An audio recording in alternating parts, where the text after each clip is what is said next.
This conference will now be recorded. All right, I appreciate everyone being here. We are taping this Wednesday, August the 9th, going into week 1 of the NFL preseason for the 2023 season. I want to start by answering 2 questions which viewers asked me at the end of the segment last week, which I didn't get to answer. So, number 1 is there a reason you're so successful in the preseason? And really, it goes back to information and 30 plus years of handicapping. For those that don't know, my history, born and raised in Cleveland, mid-20s, started handicapping under the name Cal Sports. I lived in California, moved back to Cleveland, started a service, called it Cal Sports. I then went to work for North Coast Sports, which produces the Power Sweep newsletter, and Phil Steele Publication, which produces the Phil Steele College Preview. It's the same company, just 2 divisions of that same company.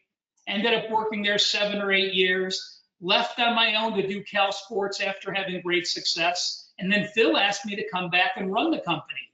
So for about 12 years, I was the GM of both Phil Steele Publications and the magazine, and North Coast Sports and Power Sweep. So much of my success is because of that time at North Coast. What happened was, if you were a Power Sweep subscriber, we gave you the preseason for free. So it was very important to have success early in the preseason, hoping customers would then see the work you put into it, would have success, and sign up for the regular season.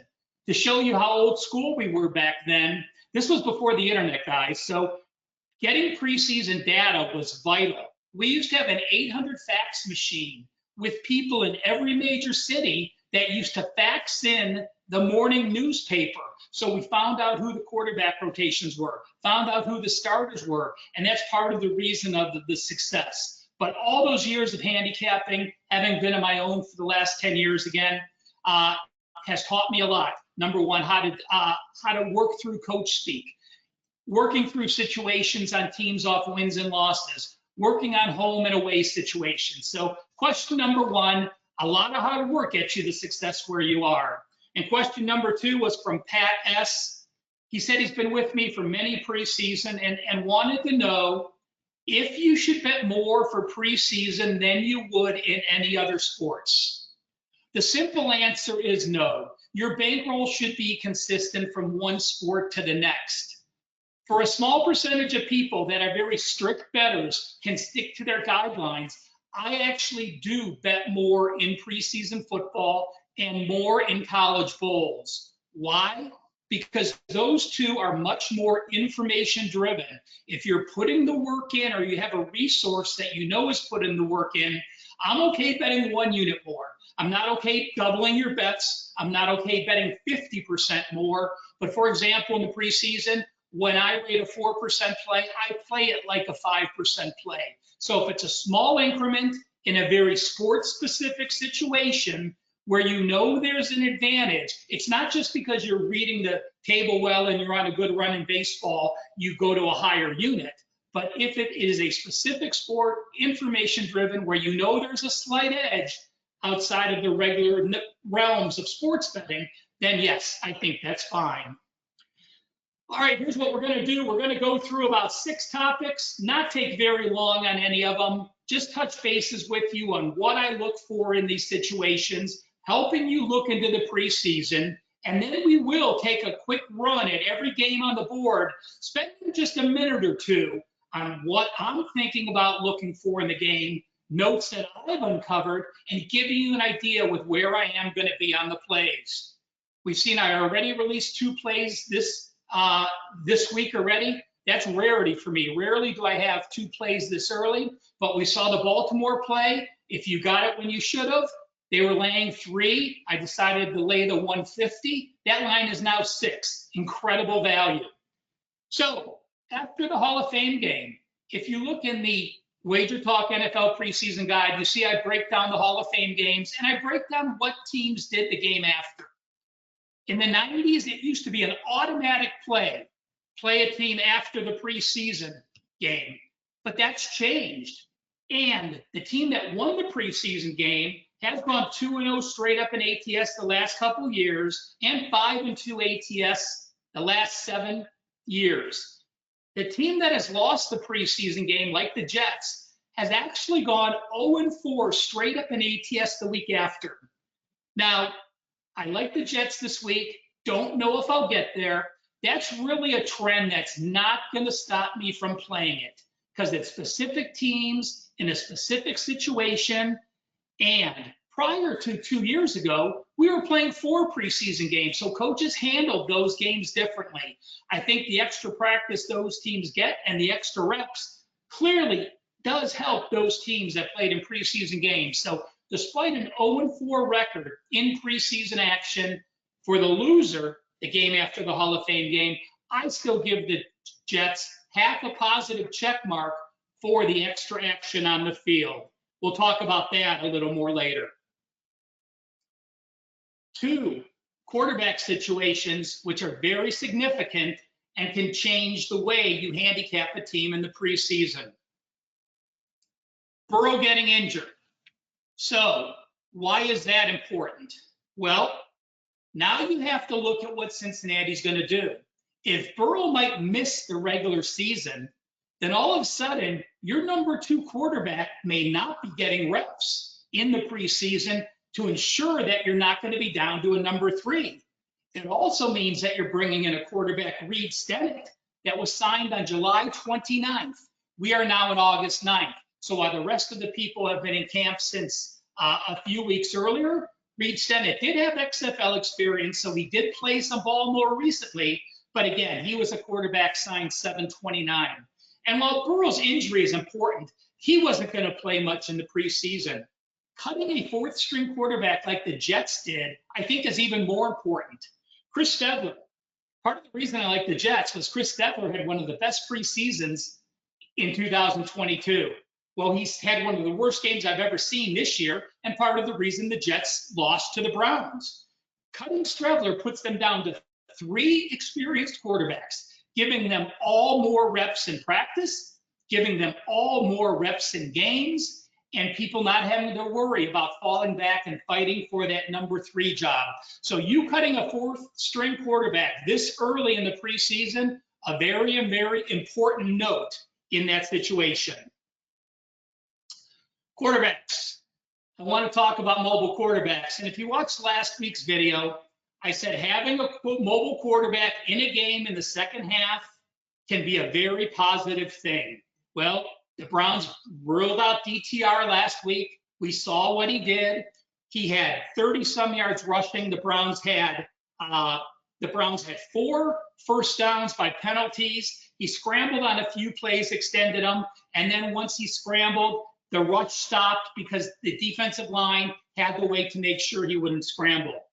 But even though you have a mobile quarterback like Carolina does in Young, who's going to start, Stroud for Houston, Richardson for Indiana, you will see those young rookie quarterbacks that are number 1 quarterbacks not take those risks. I'm going to talk about that a few times. These OCs and these head coaches absolutely will not let them scramble. Perhaps they let them run for a few yards and slide, but they will not be taking the risks and high risk, high reward plays that a number 3 fighting for his job may take. So when you're handicapping a quarterback rotation, having a young mobile quarterback as a 1 or a 2 is much different than having a mobile quarterback as a 3 or as a number 4 quarterback. You know, this year, let's talk about those young guys. The number 1 quarterbacks this year that are rookies, Young at Carolina, Stroud at Houston, Richardson at Indiana. We'll keep an eye on how they do. I like to fade them if you are a number 1 young rookie quarterback. Let's not forget those 2s that are playing to be backups. Clifford at Green Bay, Bennett for the Rams, and Tennessee has an interesting situation with Levis and Willis. We'll see what happens and who starts. But there you have another quarterback in Levis who is drafted, so likely he will be the 2 out of spring. So make sure you keep your eyes on those quarterbacks and change the way you handicap based on a mobile quarterback and where they are in the quarterback rotation. Preseason games number 1, best and worst coaches, and the more game 1 situation. I'm going to go ahead and share my screen here, and I'm going to break down just to show you some of the data I have that I keep, that I shared most of it in the preseason guide, but it allows you to take a look. So on the very top, I have my best preseason coaches. Then I have my worst preseason coaches, coaches that are in the first year as a head coach. You see Frank Reich and Sean Payton, are highlighted because they're first year in a system, but they're obviously not first year head coaches. Then below we have our second year head coaches and then the others. To the right, this is what they did in game 1 of the season. I do handle game 1 differently. Different coaches look at game 1 in different situations. Take a look at those best preseason coaches on the top. When you look to the right, in 2022 and 2021, my group of best preseason coaches have gone 8-0 straight up, 8-0 ATS in game number 1. Guess what? Why are we on the Baltimore Ravens this week? Why are we on the Buffalo Bills this week? That's a strong statement. Look at the worst preseason coaches in red. To the right, you see 2022 and 2021. Guess what? Of those 5 coaches, they've gone 1-9 straight up and ATS. That's why we're playing against Philadelphia this week. We have a best against the worst. Rarely does that happen, but Baltimore is a 4-star play for that reason. Second year head coaches, is there anything we could take out what they did last year? You see that in the just below the halfway mark of the page. You see 3 coaches won their games, 3 coaches covered, 1 failed to cover, and 4 of the coaches went 0-4 straight up in ATS. Not much we can take out of that. And below on the others, you see it's a mixed bag. So preseason week number 1, there's nothing I can tell you that automatically works. But take your good head coaches, give them 2 check marks as positives. Take your bad head coaches, give them 2 check marks for a negative, and we'll see how that works. Now, one thing I want you to note, look at worst preseason coaches again with the red heading, and look to the right.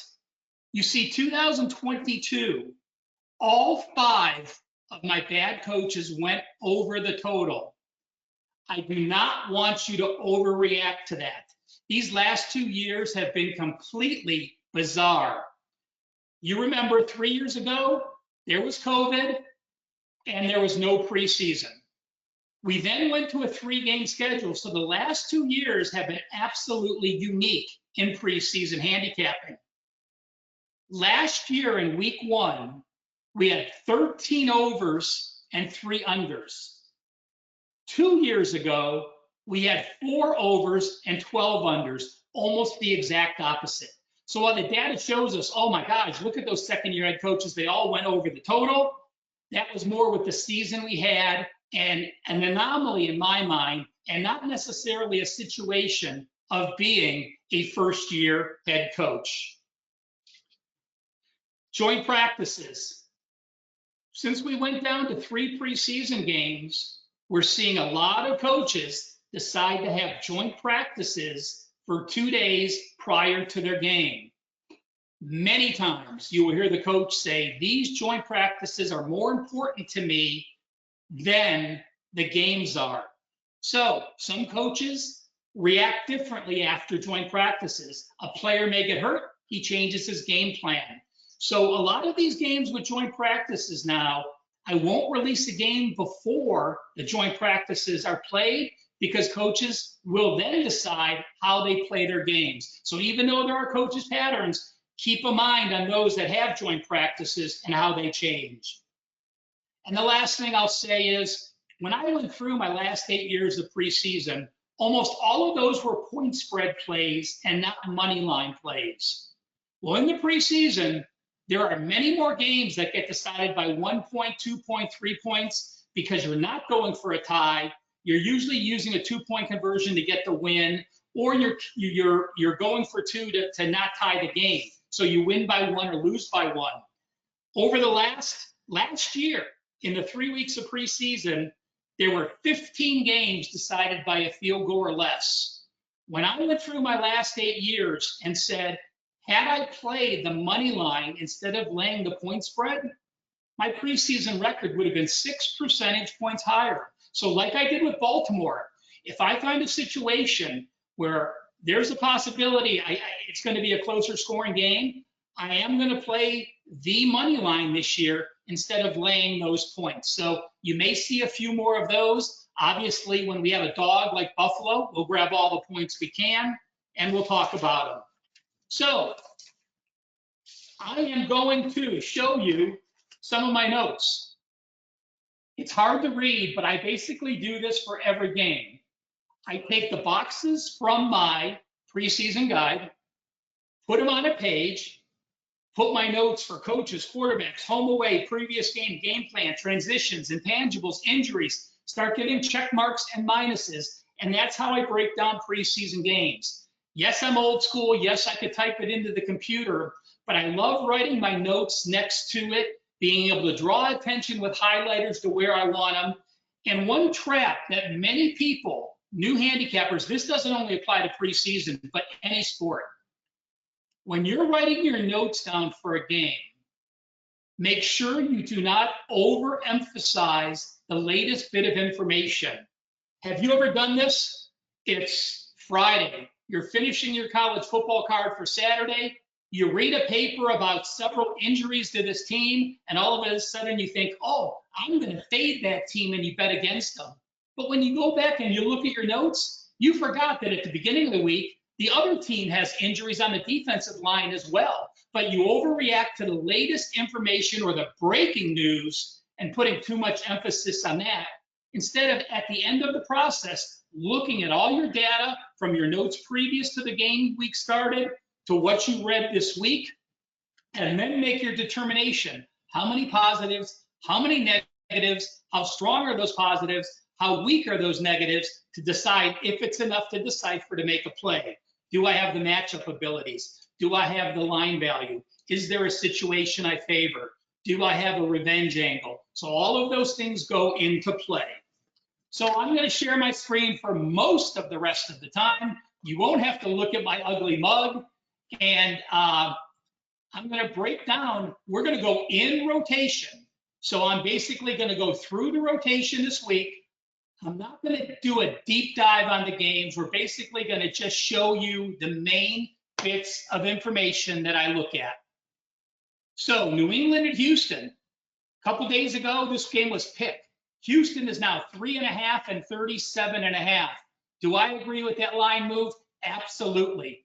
Despite having a good preseason coach in Bill Belichick against a new coach, Belichick always says, week one, my lesser experienced players are going to start. My lesser experienced players are going to get the playing time. Last year, Mac Jones had a horrible preseason. I put nothing into that.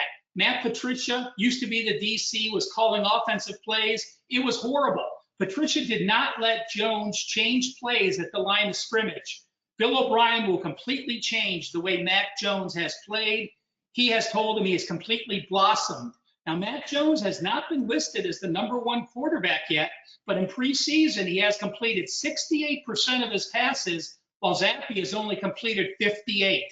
McSorley has only taken a handful of snaps, and Malik Cunningham has only taken snaps 1 day in practice. So despite Belichick, you see those wins there the last 3 years. If this situation holds true and we see a lot of Zappe and McSorley, and then Malik Cunningham, they clearly can be a fade. In Houston last year, they went 4-0 because their defense blitzed. And if you blitz in the preseason, you can win games. This year, we have a new coach in DeMeco Ryans. He is a Houston guy. He played there from 2006 to 2011. His quotes this week, my entire preseason objective is to have positivity.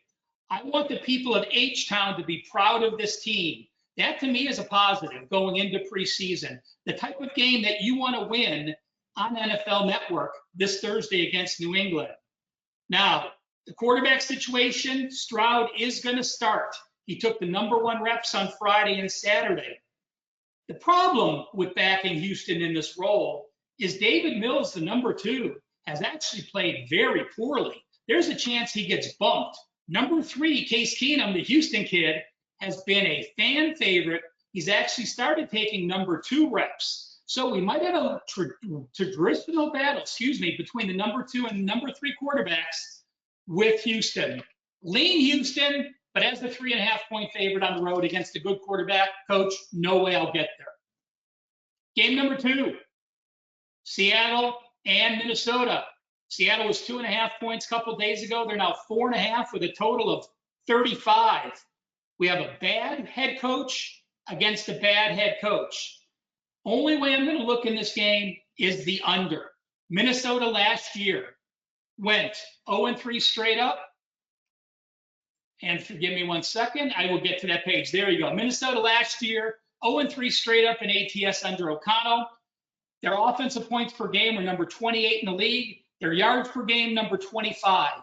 You look at Seattle the last couple years. Seattle, 1-5 straight up, 1-5 ATS. Points per game, 27 and 21. Last year, though, Seattle had a different situation. Remember, Geno Smith and Drew Lock were in a #1 battle to decide who would start. Well, we know Geno Smith is the starter, but I give credit to Lock. He got beat out. He's been a very positive #2, and his contract was up last year. He actually re-signed coming into this preseason, knowing that he's a #2. That's another positive thing when you're handicapping quarterbacks. If a quarterback signs with you, knowing the role he's going to be in is something you want to keep note of. They do have their top 2 running backs injured for Seattle, so we'll see what happens in that situation. For Minnesota, no real information. And there's times you're just not going to find much. He doesn't talk much. We see Cousins, we have Mullins, we have Hall. Cousins didn't play last year, so I don't expect him to play. So you're going to have Nick Mullins and Jared Hall. This is a game that is in the mix as an underplay. We'll see if it gets there. Game #3. And why did I go back to game #1? I have no idea. Game #3, Detroit and the New York Giants. Giants were 2.5. Now they're -3. Total 35, 35.5. This is one of those teams that had a joint practice. Weird situation for the Giants. They practiced with Detroit Tuesday and Wednesday. They're taking Thursday off. So you're having a complete day off, not even with a walkthrough before the Friday game.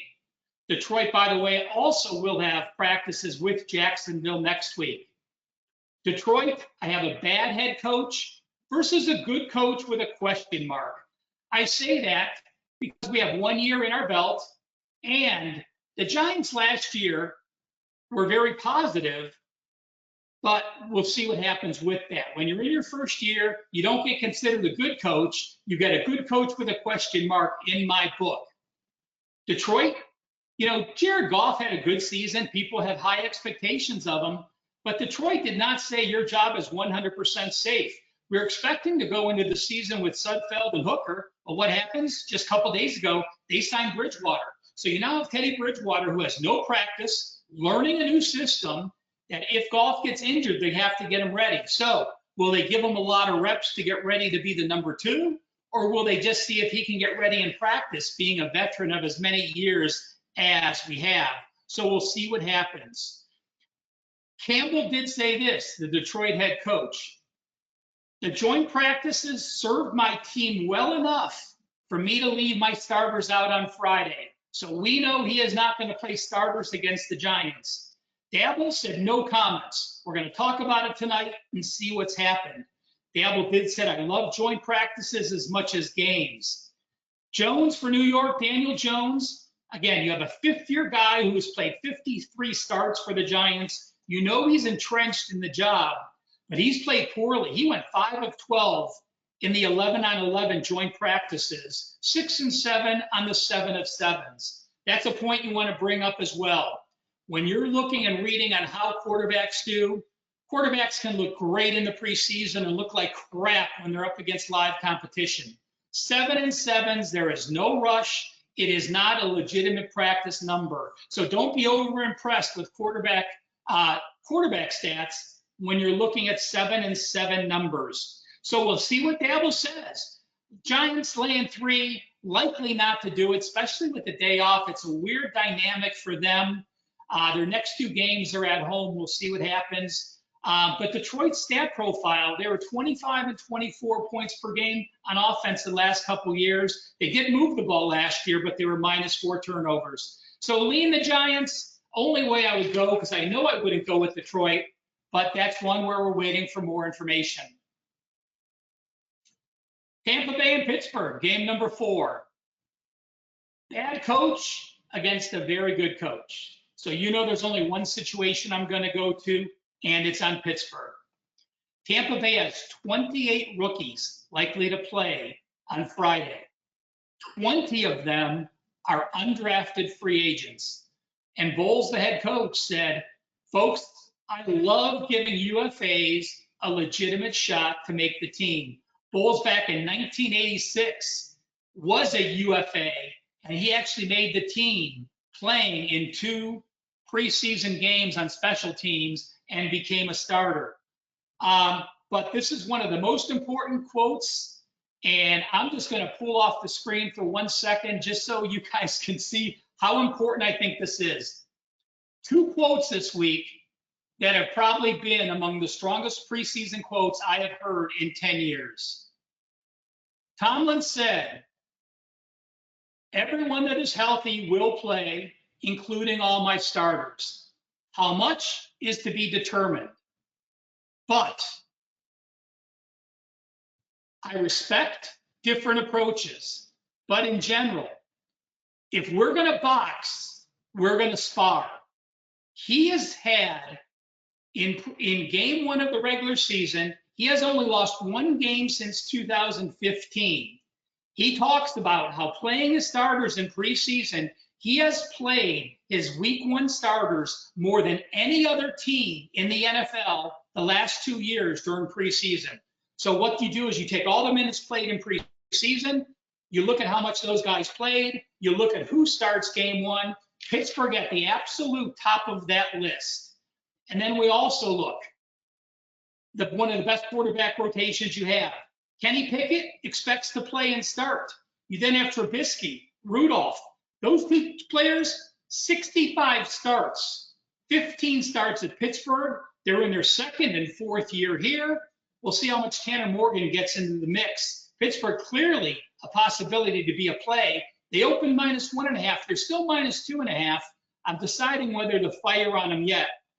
Tampa Bay does have a legitimate quarterback battle. You have Mayfield, Baker Mayfield, and you have Trask. Now you look at Bowles' record last year, 0-3 straight up, 0-3 ATS. This is the situation where I'm throwing those 0-3s out the window. You had Tom Brady. You didn't need to prove anything in the preseason because of your offense. Now you do. Who's going to win the job? How much are they going to play? Mayfield starting this week. Trask is going to play with the 2s. Next week, Trask will start. Mayfield will play with the 2s. He said, I'm going to see if the starters are going to play, but we know the quarterbacks will. And quarterback coach Canales said the quarterback battle has become very tight. So we're going to see, Canales has said, we're going to see a lot more play action. We're going to see quarterbacks throw on the move much more. That is the way Baker Mayfield likes to play, so that very well may help him. And I will say this, those quarterbacks that move around in the pocket in preseason football do tend to have an advantage because most defenses rush straight line. They're not worried about a quarterback or that play action pass. So again, don't know if I'll get there with Pittsburgh. Also have a mark on the over in that situation, something I'll be keeping tuned to see what happens. Game number 5, Cincinnati, Green Bay. Lean Green Bay, again, lean Green Bay, but it's not going to be a play at -4.5. So I'll just go through quickly. Not sure who's going to start. Green Bay, not sure if we're going to see Love. If we play him, we'll play him with the ones. We are taking a lot of quarterback reps with Love, so we need to get our other guys some quarterbacks. LaFleur said, I'm waiting on practice, but leaning that Love and some starters will play. Green Bay, of course, with Love. You have a rookie in second, which I'm not a fan of, and Danny Etling, number 3. Cincinnati, Trevor Siemian likely to start. Browning may be the game. Don't know if we'll see Sinnett, so we'll see what happens in that role again. Green Bay -4.5, no interest in the game, so we'll keep moving on. Miami, Atlanta, game number 6. This is another situation with joint practices. We have a semi-good quarterback with Miami. Again, only 1 year, so we don't know. Against Smith, who I count as an average quarterback. His first year, he went 0-3 straight up in ATS. Last year, 2-1 straight up and ATS. Again, I'm not going to have an opinion on this game, but let's look at any coaching quotes from Miami or Atlanta. Smith did say this, and I found this very interesting. Now, we'll see what happens in Miami. They only play one road game in Miami, then they host Cincinnati and Pittsburgh the next couple.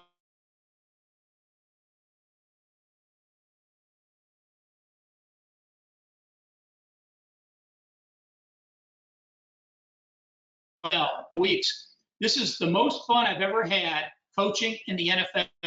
We've acquired with the condition, with the optimism.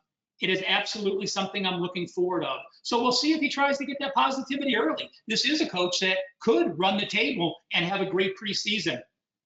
Ritter, almost likely the number 1 quarterback. Obviously 4 starts last year, had the experience. They said we're going to get him a lengthy run to show he belongs here long term. But they absolutely love Taylor Heineke as a backup. Heineke, 25 career starts. First year here, but a very experienced number 2. And then at number 3, you have Logan Woodside, who was here last year and wasn't here in the preseason, but did sign after and was with the team. So he is familiar with the systems. For Miami, Thompson and White, very, very productive against Atlanta. Tua was horrible. Tua was 5-14, 11 against 11s. But the number 2s and 3s, White and Thompson, were doing great. McDaniel, we're going to decide playing times after our 2 joint practices. If I decide who's going to play before our joint practices, it means these practices are irrelevant and don't matter. Likely some starters will play. It's not a negative that I'm making a starter start this week 1, but many of the starters will not play. So no word on Atlanta. Atlanta 2.5. I don't have a positive head coach with the situation. They have positive information. So likely no information that will get added there to make this play any higher. I will say this, Cleveland looked good. You know, you went with your number 3 and 4 quarterbacks last week with DTR and Mon. Put up 300 some yards, moved the ball well. DTR obviously changed the dynamics in that game. In this coach, I have a good versus bad coach. Don't quite know what happened there, guys. My fat hand touched the mouse. My apologies. So we have the Browns in Atlanta. So we look at Cleveland does have some injuries at running back. Ford got injured. He plays behind Chubb. Chubbs may only get a play or 2, if anything. So we are down to a number 3 and number 4 quarterback for Cleveland. Ron Rivera. Very fair to say the offense needs many more important reps than the D. Now, the defense is in Del Rio's 4th year. On offense, you have Eric Bieniemy, the new OC, so you're bringing in new systems. We have to see if Howell can take the reins and be the quarterback we want him to be. Howell, not named the number 1, but in the early stages, we're prepping him for what we need and what we anticipate to use during the regular season. That shows you they may be looking at some situations to put him in that are a positive. Deshaun Watson will start. He wants to get himself into a routine, open the situation like game day, be as sharp as possible. Now, Stefanski already said this. This is what you're going to put on your notes for next week, and perhaps we'll be playing this game early. I'm going to look at my starters this week. next week, and no starters will play. It'll be all young kids. Now, unfortunately, Philadelphia is the worst preseason team and the worst preseason coach. If this were anybody else, I'd be telling you to bet the opening number with Cleveland against Philadelphia next week. We'll see what happens. But unfortunate when we have that inside information and we can't take advantage because we're playing a bad coach. As I said, Washington has not named Sam Howell. They have Jacoby Brissett as their backup. Again, 48 starts, but first year in this system. Some players have complained about the enemy early in the preseason. He was very strict for being an OC. He acted like he was a head coach. It seems to have panned out because they have been commenting that they're having a little more fun in practice. But again, we don't know. The enemy did say Howell's doing a hell of a job. His release point is amazing. He's earning trust in the huddle. So it seems it'll be a number one. Just a note I jot down when I was reading something. In the last 5 years in the regular season, Washington has had 13 starting quarterbacks start a game. That's a pretty damn ugly number, and you can understand some of the reasons they haven't played well. Arizona-Denver is game number 8. That'll put us halfway through, guys. Denver was 5.5. New coach Sean Payton said he's going to play his starters, including Russell Wilson. Have no idea from Arizona. So this line's been pretty much 5.5 all week. I will say this. We know Kyler Murray's out, likely out the first 4 weeks. He'll likely go on the PUP. If they don't play Colt McCoy and they're going to start rookie Clayton Tune, now Tune's been a fan favorite. They love him, his mobility and everything. But if they're going to start Clayton Tune and then go with Driscoll, I may play Denver first half minus 3.5. Don't know if I've ever used a 3.5 minus in the first half, but we'll see what happens. Sean Payton, I absolutely want my players to play full speed this week. Thursday, we had a rehearsal. He said, we're getting ready for this game. We ran onto the field. We went to the bench. We worked on tempo. We lined up on the lineup to get ready for the game. We're making all the walkthroughs to prepare like a regular season game, so we're ready. That's something that surprised me. For Arizona, new head coach, new OC, new DC. Not only do you have a new OC and new DC, your new OC has never called a play before in his life. He was the Browns tight end coach and quarterback coach the last 3 years. The new DC has never called a defensive play in his life. He was the Philly linebacker coach last year. So you have a situation there. You also have Gannon, who's from Philadelphia, one of the worst head coaching situations. So we don't know for sure if he's going to take that Eagles mentality that preseason games mean nothing, and I don't mind tanking. Tune is a very mobile quarterback, but again, it's different as a mobile quarterback if you're playing against ones and starters. Arizona's running backs are banged up. Mack out for this game. Tune has been the hype train. So if you're going to watch the game and you're going to watch some things, he's dominated 2s on 2s, and he's actually taking some number 1 reps. For Denver, someone asked me, do I look at what Sean Payton did at New Orleans? I don't. He took over a team that was 3-13, an entirely different situation. He was a young head coach at his first job. So what he did at New Orleans to me does not translate because it's been so long of a period here. People have talked about his coaching, about his detail level, how Wilson is leaner and lighter. Wilson is on target, and he has absolutely said he's fired up. Again, he said he's going to play his starters. He says, I want my guys. This is a new team. We have different players. I want to see what they do between the white lines with the lights on. He talks about 3 phases. He says, I basically have 2 phases in. Next week, we'll work in the 3rd. So if Denver does what I expect, again, they're playing a very difficult team next year. San Francisco, a very good coach. So it's something that may not get us to the window, but you still want to take those notes down. And Russell Wilson said this. You hear very few quarterbacks that say, I absolutely am thrilled in the play in the preseason. If you remember back at Seattle, when he was drafted out of Wisconsin, he was supposed to be the number 2 or 3 quarterback. He had such a good preseason, he worked his way and actually became the game one starting quarterback.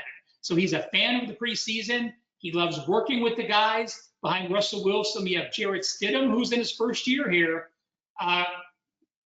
Garantano, and DiNucci. So that's the negative for Denver. 3 quarterbacks in the first year in the system, although again, with a new head coach, you are learning new systems. Halfway through, guys, and there'll be less information moving forward because those are all the games Thursday and Friday. Now we have Saturday and Sunday. Wednesday's a little early to get into decisive data, but I'm just going to run through anyway, and we'll go through the data and then see if you guys have any questions at the end. I see there are a couple, and I will get to them. My apologies. Game number 9, Chicago and Tennessee. Open 3.5, still 3.5. I'm not going to have a play on this game. I have a good coach with a question mark against an above average coach. Eberflus did say this, and it's an important note. Eberflus said, we have a pileup of minor injuries that has kept our team from running numerous drills. So while an injury to a star doesn't affect me, when you have 2 or 3 players from one position or a cluster of injuries on the O-line, D-line, linebackers, that is a time that does affect how you practice and can affect how you handicap a game. Fields and some starters will play the number 1s. Fields last year in practice really struggled. So the coaches are very happy with what he's done this step. 7-on-7s, he looked like a vet. Again, I'm not going to put much into that. I will say this. Justin Fields changed the way he played the game the second half of the year because of his running game. You will not see that running game in game number 1 of a preseason. Yes, if he has to run a few yards for a 3rd down, or yes, if he's going to go in for a touchdown, he may run. But let's see if he could stay in the pocket, have that same success without scrambling. I'm not so sure about that. Tennessee, I really have no information. Likely we're not going to see Tannehill, so you only have 2 other quarterbacks. You have Malik Willis, who you drafted a few years ago, but that GM is now gone. And you have rookie Will Levis, 2nd-round pick. So you have 2 very young quarterbacks likely to see all the playing time. And yeah, Malik Willis is fighting for his life. He's not reckoned to be there at the end of this preseason. Interesting note for Tennessee, Vrabel said, I will not be coaching this game.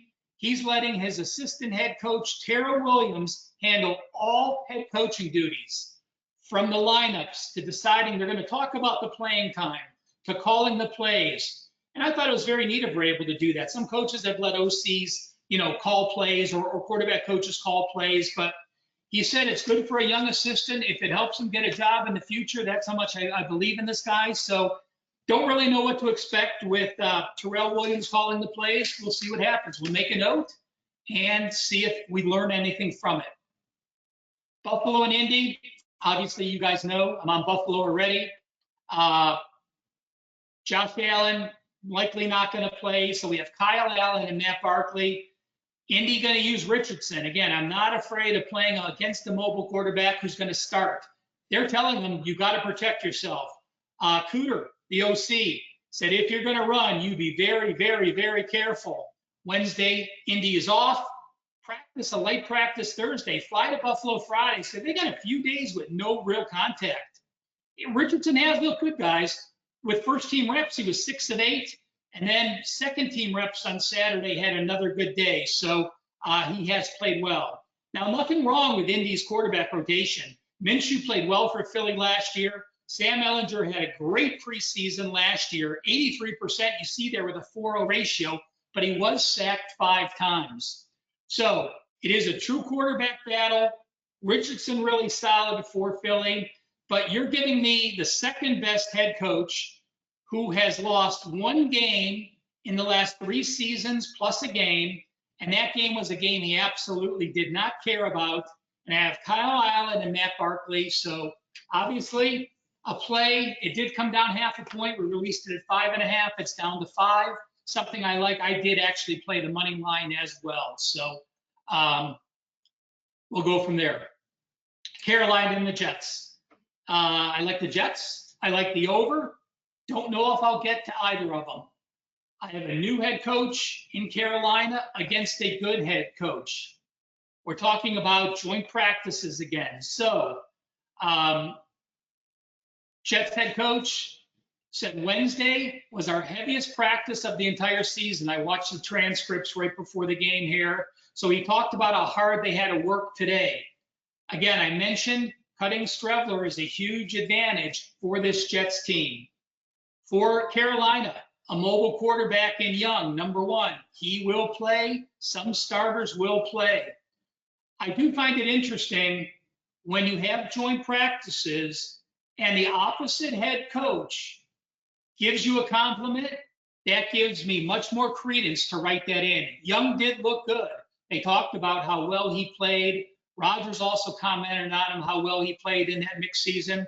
But he said we're going to see a lot of Matt Corral. Corral was here last year, had a very poor preseason, completed 41.7%. He's going to get a lot of reps. There is some excitement. Carolina had 40,000 for their fan fest. So again, you have a situation where you have a new head coach. Obviously, Reich has a lot of experience with Indiana, trying to build a fan base with a young quarterback. So does he try to get a few wins to build that momentum? Again, that's something we don't want to guess on or predict. We see what happens game one and go from there. No Rodgers game two, obviously. It's all Zach Wilson and Tim Boyle. So you have Zach Wilson, 22 career starts here. Happy to be in the number two. Tim Boyle, an experienced quarterback who had reps last week. Jets O-line hasn't looked good in the dual practices. Jets D-line has looked very good. I don't want to overreact and say, well, I'm not going to give out an under because in one or two practices and situations, the O-line got beat, the D-line got beat, because you're just playing guys straight off. You're not planning anything. So I share that with you. It's a note I wrote down, but it's nothing I want to overreact with. Game number 12 and a few left. We'll finish this up in about 15 minutes, guys. Jacksonville opened up -3.5. Now they're -4, a total of 38. Dallas is, Jerry Jones, if you're a Dallas head coach, you got to deal with Jerry Jones. Jerry Jones is basically a coach on the field, you know that. So you read Jerry Jones's quotes, and they're as important as what McCarthy says, sometimes even more important. Always a situation that's weird for Dallas, going to Oxnard and practicing in California, and then flying back in game number one. You see, the last couple years, game number one, they lose 17-7. They lose 16-3. They lose 17-9. They lose 24-21. I have the under marked in this. Again, not sure if I'm going to get there, but if I'm going to do anything, it's going to be the under. Dak Prescott does not look good.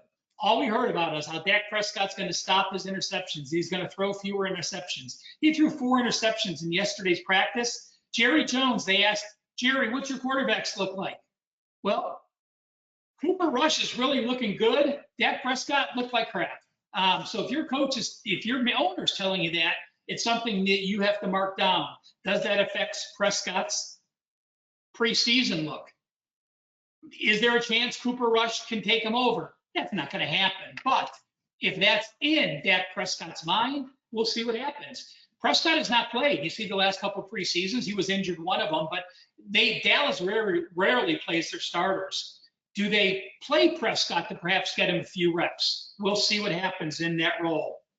Also for Dallas, if you don't use him, you got Cooper Rush and you have Will Grier. You only have 3 quarterbacks. They're in their 6th year in the system. They're in the 3rd year of the system. You see Rush has played here each of the last 2 preseasons. Yeah, he didn't play well last year, 54.8%. Grier didn't play well either. Dallas is a team that doesn't dink and dunk. They don't mind their quarterbacks throwing deep. So you see those percentages much lower than some other teams. Pittsburgh is a team that likes to dink and dunk down in the preseason, which can be a positive. I do want to say this. If you look at Dallas and you say, yes, last year they had 2 overs. Well, they scored 32 points against the Chargers, and they scored 27 points against Seattle. I actually went through those games and broke them down. in those 32 points they scored against the LA Clippers, the LA Chargers, 98-yard kick return, 86-yard punt return, and a TD on a long play with 1 minute and 27 seconds left. In the other game, they gained 286 yards, had a turnover advantage. They were 5 turnovers in that game. So a score isn't going to keep me off an under in the situation. I do like the under in this game. You look at Jacksonville. Last year, they were number 30 in preseason points per game, number 19 in yards per game. Now, I found it interesting. Peter said this: I like playing my starters in the preseason, and I'm not going to change because we had success last year. Well, Peterson played his starters last year, and take a look at what he did on that Jacksonville page. He was 0-4 straight up, 0-4 ATS, and he was 30th in points per game, scoring 11, 13, 15, and 12. So what do you make of that quote? We'll have to wait and see. He talked about how he's not going to let success change the way he plays the starters in the preseason, but that did not translate into preseason production. The D has outplayed the offense the last couple of practices. And Trevor Lawrence, I do want to remind you, just a note I took down for the regular season. The second half of last year, his quarterback rating was number 2 in the NFL. He got to the line early. They checked to the sidelines. He was able to audibilize, and you saw the maturation process happen. I'm not a huge fan of the Jacksonville team this year. Yes, I like them. I didn't bet they're over. I would have leaned to the under. But again, taking those notes down when you're doing preseason work is going to help you as well.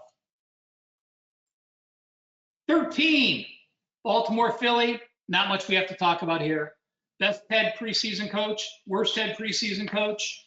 But the second most important quote, I talked about what Pittsburgh said with Tomlin, playing as starters, being ready. If you're going to box, you need to spar. Listen to what Harbaugh says. Game 1 of preseason and game 1 of the regular season, he wears a 1-0 shirt. He wants to make sure he starts the season 1-0. We take it one play at a time, one day at a time, one game at a time. When a writer in the press conference said, "Do you know your preseason record?" And again, I've never heard a coach say this. He goes, "Yes, we've won 23 straight games." He says, "Do you talk about this to your players?" He goes, "I guarantee you it's understood. It's like pitching a no-hitter. We don't talk about it before the game, but we talk about it after. All my young players and everyone on this team is aware of it." That's why Baltimore was a 4-star play. That's why we released it against Philadelphia early. Philadelphia is not going to play Hurts. Mariota's going to start. He had a very bad start to the preseason. They increased his reps. He has improved significantly this past week. And then you have Tanner McKee and Ian Book. It looks like Tanner McKee, the rookie, he's improved daily, and he's actually outplaying Book, so we'll see what happens. But again, even though Lamar Jackson's not playing, we have Tyler Huntley, Anthony Brown, Josh Johnson as the number 3. This is the guy who played with him before, has played in 39 career games, 9 career starts. Baltimore, a 4% play. Rams and Chargers, game number 14, bad versus bad. This is the Saturday game that's late. LA markets are horrendous for giving you good information. I really don't have much, but I will say this. McVay was thinking about retiring. Obviously, he lost so many players on the defensive front, didn't know what was going to happen, but he decided to come back. Stafford decided to come back. You still have incredible talent on the Rams, but because they have less depth than anyone, Kupp got hurt a couple days ago. There's no starters that are going to play. The Rams are always a team I am happy to fade and look to play with the under. McVay does not care. He is very generic on his play calls. He just gets up there and runs the ball. So the under is in play for me here. I don't want to play on the Rams. The only note I have on the Rams, Herbert with his new OC, Kellen Moore, they're falling in love. everyone's raving. Staley says, Herbert's going to be the yardage leading quarterback, and watch out for him this year. And the Chargers do have Max Duggan. He has escapability as the number 3. So you have Easton Stick and Max Duggan. So I like the under. I like the Chargers. Don't want to know if I want to lay it with the Chargers, because you see he's 1-5 straight up the last 2 years. That makes me not want to lay the number. So it's under or nothing for game number 14 for me to pass. And the last 2 games, guys, are on Sunday. So again, we have less information than anything. Reed, I have him as a semi-good quarterback, second-year quarterback for New Orleans. Allen, obviously, last year went 1-2, winning game 3. If Mahomes plays, KC has success early. Mahomes has played a lot. If you look at those preseason numbers, Mahomes threw the ball 26 times last year, 29 times 2 years ago. He usually plays a couple series in 2 games. I doubt it'll be game 1. For Allen, Carr and the starters will see some time. It's a new season. It's a new group. I want to see him play. Starters will play at least game 1, and then we'll see. So again, that's another situation with New Orleans that if they look real good, it's likely we're not going to see those starters the rest of the game, and you're going to see the backups. And finally, final game, Las Vegas and San Francisco. I have McDaniels good with a big question mark. Now, last year in the preseason, Las Vegas was 4-0. Jacksonville was 0-4.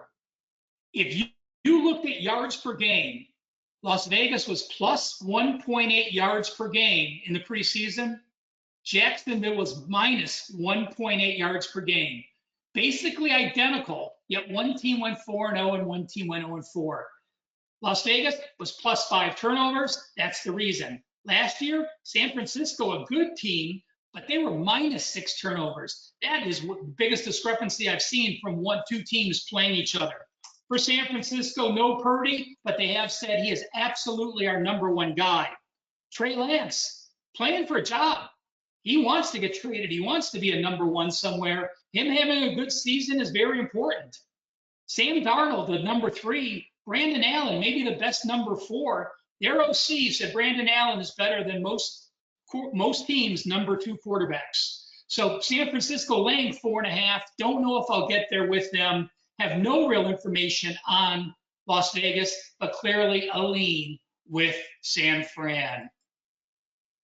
So a lot of data, guys. I know I went through it. I hope I didn't put any of you to sleep. Just sort of showing you guys what I do to work to the preseason to have the success I've had. Let me see. There's a couple questions. We talked about that one before, so we're good. If anyone has any questions, that's great. Appreciate the comments there, S Swag or S Dog. My apologies. I certainly enjoy talking preseason, as you guys can tell. It's something I love to do with my heart. I started this morning at 7. I got done reading information at 2 o'clock. Some sources I use, I go to NFL.com. I watch the coaches' press conferences. I read their transcripts. And I will say this, being an old school guy, I absolutely hate the modern day of filming a head coach, putting it up on the video, and that's it. Up until 5 or 6 years ago, they used to give you a transcript. So you could just fly through and read exactly what you want to read instead of having watched an entire damn press conference. So I hate the press conferences on tape. I love the transcripts. A few teams still do that. You go to the local newspapers. You go to Sports Spider. It has a great NFL section where you can look at the team's tweets and a lot of local stories from a lot of the local media groups. That's another great way to learn. So again, no real way to get data except dig through it. And again, there's preseason. Looking forward to week 2. We already have at least 2 plays. There's about 5 plays in the mix. I might get 1 or 2 plays in. We'll have to see. But again, now it's a wait and see. They finished the practices today, or they'll finish up joint practices tomorrow. We have to continue reading the quotes. and we'll go from there. So thank you so very much. Next Wednesday, we'll have fewer sections in the beginning. We may not break down any game, but we'll spend a little time breaking down what we learned from these week 1 games, who had a legitimate win, who had a fake win, turnovers that led to victories that maybe a coach didn't care to win. So a lot of diving into what happened week 1 in next Wednesday's videos. Again, I appreciate you all being part of my preseason. And what I will do is, if anyone is interested, a couple of you are saying right now, hey, I'll just sign up for your NFL season now. I'm going to throw a coupon into the Baltimore play. So if you go back in and look at that play, I'll deduct the $149 you paid for the preseason and to watch this video, and I'll even throw in an extra bonus for any of you that want to jump in right now and commit to the rest of the season. I am thankful for having you guys on. I am thankful for you taking the time to watch this. I am honored to be part of Wager Talk. They're a great company, and I look forward to talking to you next Wednesday, 5 o'clock Eastern, same time. I'll see you here.